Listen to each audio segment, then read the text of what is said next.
Sorry it's so dark. It's a long movie, so... It's a long movie. I don't know what you want me to say, actually.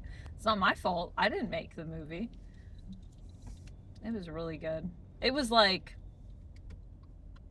I don't know if it's beaten my favorite film of all time, which is also a Nolan film.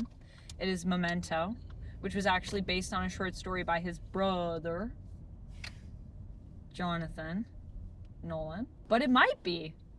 I think the thing for me with this, compared to Memento, if I'm comparing these Nolan films, which apparently I am now, so just that's how we're starting this, is that Memento for me was part of a time where as a teenager I really discovered my love of film. I've always loved film, even since I was a little kid, but that was like really the time when I was like, I want to make film. I want to be a part of that process. I need to be making movies. And just like when I came out of Tenet, I don't know if this is part of me getting older and just really being ignited by passion in a different way, but it really made me want to make a movie. And that's how I felt when I got out of Tenet too. I was basically just like, why don't I make a movie like this? This is so good.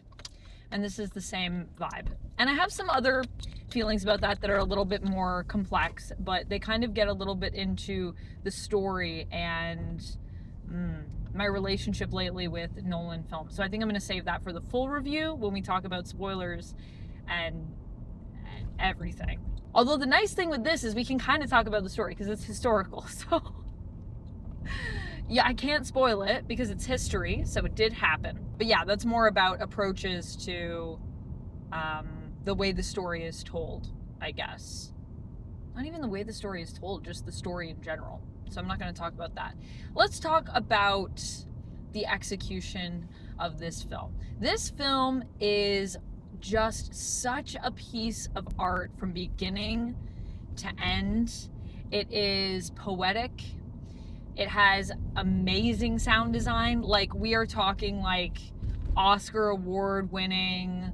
Like, this is gonna win awards. If this doesn't win awards, I don't know what's happening. It's really good. Yeah. Cillian Murphy is amazing. Amazing! Which I already knew, honestly. But holy moly. And everyone that's acting opposite each other, all of those scenes are like flawless.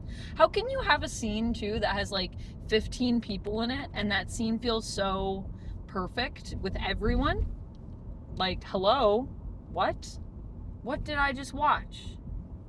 Also, thematically, this movie is exceptionally strong in terms of, the themes are exceptionally strong in terms of the relevance and in terms of just the power of them. The opening of this movie made me want to cry. What is that? Why did that happen? I think that's sound. I think it's sound. There were a lot of moments in this film where I felt like just emotion bubbling up out of me and like nothing was really happening. And it's the power of trusting reaction is a lot of what this film is doing. So obviously through the story, we're following Oppenheimer and seeing sort of his career unfold, his life unfold, and how this all influences the choices that he ends up making in creating this A-bomb. And can I say A-bomb? Yeah, I mean, I'm talking about a film about nuclear Why wouldn't you say weapons. A-bomb? I don't know. I just was like, was YouTube gonna be upset that I said A-bomb? Nah, I don't think so. Not when I'm talking about Oppenheimer, right? Like, you're fine. yeah. So, anyways, the when they were talking about wait, what was I just saying? He just made it an A-bomb. Oh, I was just talking about yeah. So, like, what the story is about. So yeah, we're following Oppenheimer and sort of seeing more of his life and these inner workings and how everything happens for him. I don't even know what I was talking about before this. Why was I talking about this? I think I was talking about, I want to talk about reactionary stuff. Yeah, so we're following his life and him creating the A-bomb and just everything that's led up to that moment and why he makes those choices and then what happens after that. And one, it's definitely a character study film, I would say, on him.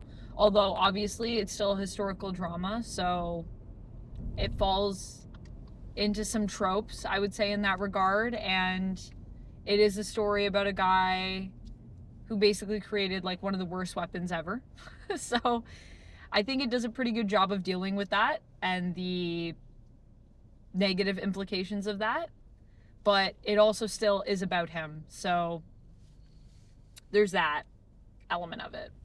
But what I felt was really strong throughout that story is it's not so much about the things that happen themselves. It's about people's reactions. And a lot of the most strong emotional moments are in just you watching someone else react to something. And I guess really on YouTube, I've always felt that reaction content is kind of weird. And like, why do we like it? And I know I make it, and I know other people make it, and I'm not knocking anyone that makes it, obviously. It's more a case of, like, what is the meaning of it? Like, why is it so powerful? How did we get here? We're talking about Oppenheimer.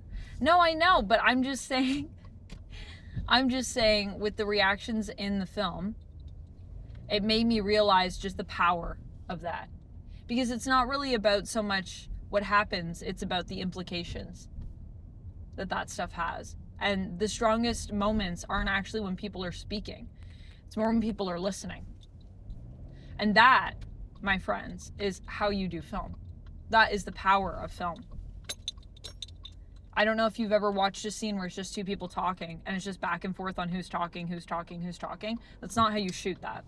And this film clearly understands that element. It's also, of course, one of those amazing films where there are so many layers. Like, I need to watch this film multiple times again. I want to go like watch it right now again because I feel like there's so much that I have to unpack. And that's the thing that I've really loved about Nolan's movies. I mean, in general, but I would say as his career has progressed, there's so much more of that happens. With Tenet, it was like a million layers. With this, I feel like there's even more layers to it. It makes me want to read. It makes me want to learn more about the whole process of how this happened and all of the characters that were in it. And to me, also, that's a really strong historical drama. It's something that makes me actually want to learn history.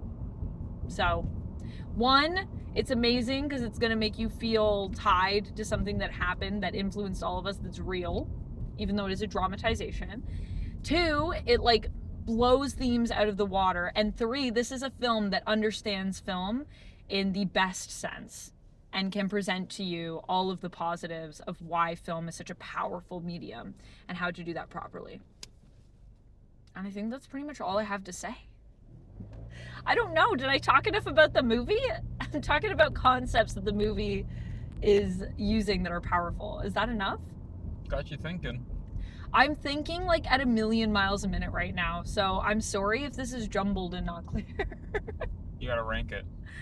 Oh, yeah. Hats?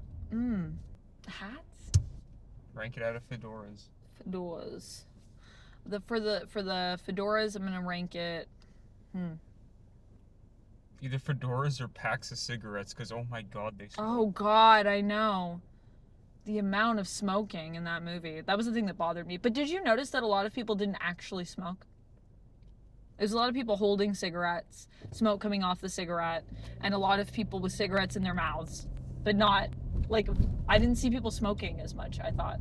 I noted that. Probably because they didn't actually want to smoke anything, because it sucks. I don't know.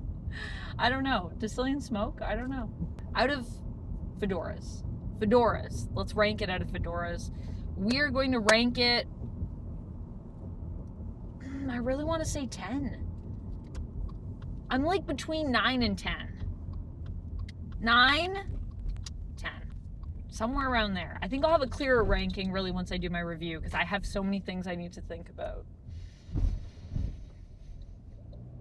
Too many things. Also, goodness, the power of breath in this movie. Okay, 10. I'm gonna say 10 for now because of the use of breath. That's it. I don't know. Boom, baby. I'll see you next time. Stay nerdy and go watch Oppenheimer and then go watch it again and then go watch it again and then go watch Barbie. Okay. Bye.